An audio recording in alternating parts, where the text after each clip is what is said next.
क्या हो अगर कोविड-19 एक लैब में बना हो? कोविड-19 कहां से आया था? कुछ लोग कहते हैं कि इसका जन्म वुहान की वेट मार्केट यानी मीट और मछली बाजार से हुआ था। वहीं दूसरों का कहना है कि यह चमगादड़ों की वजह से आया। लेकिन क्या यह मुमकिन है कि कोविड-19 एक लैब में बना हो? क्या कोविड-19 एक इंजीनियर्ड यानी इंसानों का बनाया वायरस है? क्या यह गलती से लैब के बाहर आ गया?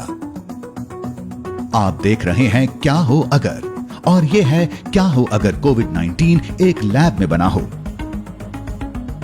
जिस लैब से कोविड-19 के निकले होने की आशंका है वो वुहान इंस्टीट्यूट ऑफ वायरोलॉजी है। यह लैब दुनिया के सबसे खतरनाक वायरसों पर शोध करती है, और अगर ऐसा हुआ है तो यह ऐसी लैब्स के लिए पहली बार नहीं है। सार्स वायरस बीजिंग की ऊंचे स्तर की नियंत्रण लैब से कई बार बाहर निकला है।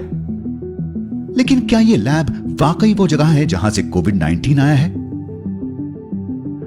चलिए सबसे पहले यह बताते हैं कि क्यों लोगों का यह मानना है कि कोविड-19 इस लैब से जन्मा है। शुरुआत में पहला कोविड-19 का मामला वुहान की वेट मार्केट में पाया गया था, और क्योंकि यह wait market Wuhan virology centre से केवल 12 किलोमीटर की दूरी पर है, यह लैब सवालों के दायरे में आ जाती है। यह बताने की जरूरत नहीं है कि यह लैब चमगादड़ में कोरोना वायरस की शोध का वैश्विक केंद्र है, क्योंकि यह माना जाता है कि कोविड-19 चमगादड़ों से आता है। ऐसी भी अटकलें हैं कि वायरस को इंजीनियर किया गया और फिर यह गलती से उस इमारत से बाहर आ गया। और अगर दुनिया इस बात की पुष्टि कर पाती है कि असल में क्या हुआ था, तो इसका नतीजा डरावना हो सकता है। चीन और बाकी की दुनिया के बीच संबंध बेहद खराब हो सकते हैं। लेकिन उम्मीद है कि हमें कोविड-19 की वजह से किसी जंग की फिक्र करने की जरूरत नहीं है। यह इसलिए क्योंकि नहीं, कोविड-19 एक लैब में बनी बीमारी नहीं है, और यह किसी वायरोलॉजी सेंटर से रहस्यमयी तरीके से बाहर नहीं निकला। वुहान इंस्टीट्यूट ऑफ वायरोलॉजी में कोविड-19 से मिलती जुलती किसी चीज की खोज हो रही थी, चमगादड़ों वाली ऐसी बीमारी जो इंसानों के लिए हानिकारक हो। अगर शोध करने वालों को ऐसा कुछ मिला होता तो उन्होंने तुरंत ही इसके वैज्ञानिक नतीजे प्रकाशित कर दिए होते। उन्होंने इसके लैब में से निकल जाने का इंतजार न किया होता। और शुरू में यह रिपोर्ट किया गया कि कोविड-19 के शुरुआती मामले वुहान की वेट मार्केट में हुए थे, लेकिन हो सकता है यह सच ना हो। बाद में यह माना गया कि शुरुआती मामलों का जानवरों के इस बाजार से कोई लेना देना नहीं था।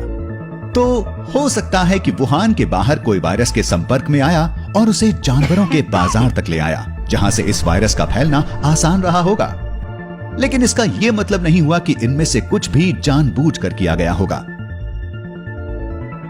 यह कहने में कुछ गलत नहीं है कि कोविड-19 जेनेटिकली इंजीनियर नहीं किया गया।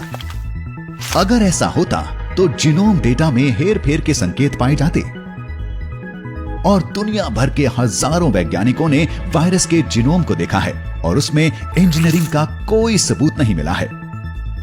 अगर कोई छेड़छाड़ की गई होती तो यह काफी जाहिर होता। वैज्ञानिकों को डीएनए के लिए खुद से बैकबोन बनानी पड़ती, जो कि आराम से पकड़ में आ जाता।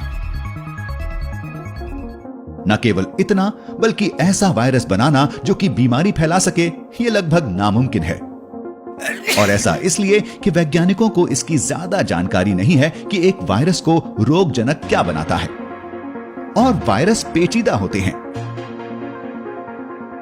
एक वायरस बना पाने के लिए वैज्ञानिकों को वायरस का हर मॉलिक्यूल सफाई से बनाना पड़ेगा। वायरस का केवल एक छोटा सा हिस्सा बदलने से यह बहुत अलग बन सकता है। तो यह आराम से कहा जा सकता है कि कोविड-19 एक लैब में नहीं बना था। 1900 के दशक में आए स्पेनिश फ्लू के बाद से वैज्ञानिकों ने यह भविष्यवाणी की थी कि दुनिया एक और वैश्विक महामारी से गुजरेगी। जैसे जैसे इंसान जंगली जीवों के प्राकृतिक घरों को बर्बाद करते जा रहे हैं, यह संभावना बढ़ती जा रही है कि हमें उनसे कोई बीमारी मिले। और चीन या दूसरे देशों पर आरोप डालने की जगह शायद हमें इस मौके पर खुद की ओर देखना चाहिए।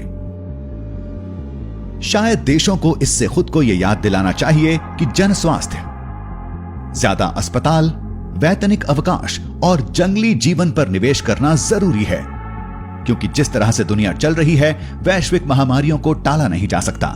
हमें इनसे निपटने का बेहतर तरीका निकालना होगा। इसका एक तरीका है कि दुनिया में हर कोई मास्क पहनकर रखे, लेकिन इस पर चर्चा करेंगे क्या हो अगर के किसी और वीडियो में। अगर आपको ये वीडियो पसंद आया हो तो इसे लाइक करें और हफ्ते भर बेहतरीन वीडियोस के लिए हमारे चैनल को सब्सक्राइब करना ना भूलें।